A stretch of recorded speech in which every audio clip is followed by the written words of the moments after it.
Marital separation. Okay. Well, kailangan malaman natin itong marital separation na to. So, ang designation nito is married, open parenthesis, separated, close parenthesis. So, ibig sabihin, ito yung mga mag-asawang hindi na nakatira sa isang bahay pero hindi pa divorce. Ito yung mga physically separated kasi hindi na sila nagsasama sa isang bahay. So, ba't ko nasabi to? Dahil, yun na nga, di ba?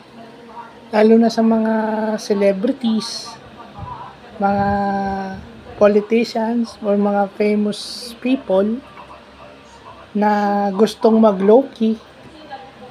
Ito yung mga issues na ayaw nilang aalingasaw o ayaw nilang malalaman, no? Kasi ano yan kumbaga kaya sila naglo-low-key kasi hindi na kumbaga may lamat na yung relasyon nila, hindi na sila magkasundo, galit na sila, so they go their separate ways, and then si lalaki o si babae humanap na ng bagong karelasyon, o usually yung lalaki hahanap ng bagong chiching, hahanap siya ng bago niyang girlfriend at yun na yun. Kaya low-key kasi ano yun yung low-key ibig sabihin kung may makaalaman konti o yung mga sa people within their circle, yung mga common friends lang may alam. Pero hindi halata pagka general public. No? Yun. Kasi baka yung lalaki o yung babae is undergoing marital separation. Ibig sabihin, hindi pa annulled. Kasi sinabi ng Google na yung mga couples na hindi na nakatira sa isang bahay pero hindi pa divorce. Dahil wala pang divorce sa Pilipinas, annulled ang gagamitin ko. So, yun. Kaya may mga couples na low-key, no? May mga na chill lang kasi dahil ganun ang sitwasyon. Kahit sa social media, okay? Hindi sila masyadong magkasama sa social media, minsan magkahiwalay. So, aakalain mo na single yung babae o single si lalaki, pero totoo nun sila, hindi lang sila napaghahalata sa SOCMED.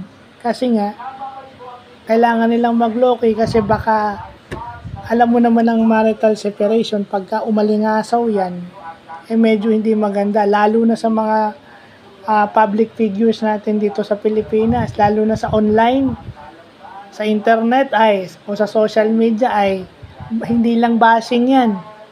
Hindi lang bashing matatanggap mo dyan. Kumbaga, kung may Biyernes Santo yung sa social media, yun ang mararanasan mo. Yung mga nagpepenitensya pag Biyernes Santo, yun ang mararanasan mo. So yun lang, kailangan malaman lang natin kasi may mga ganyan na kunwari sa Batang Quiapo kasi ganyan yan diba? Si David masyadong mahigpit, akala mo kung sino. Pagsabihan si Santino, akala mo wagas, akala mo siya malinis, pero siya yung nambababae kay Lena, may ganun.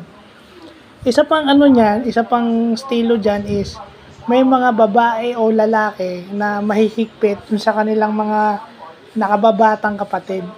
Kasi nasabi doon sa mga kapatid nilang mas bata, wag ka munang mag-boyfriend, wag ka munang magaganito, okay lang yun. Pero, if you examine it in detail or in a specific manner, hindi lang sa dahil naranasan nilang magmadali. Dahil sila rin mismo, dahil lang madali sila, may nagagawa na silang mali. Baka currently, may ginagawa na silang labag sa batas at labag against ethical or moral standards. Kaya sasabihin yung ate mo, mahigpit sa'yo. Pero baka kasi, hindi lang yung naranasan yun. Meron din na naranasan niya or currently, nandun siya sa sitwasyon na yun. So, yun lang po.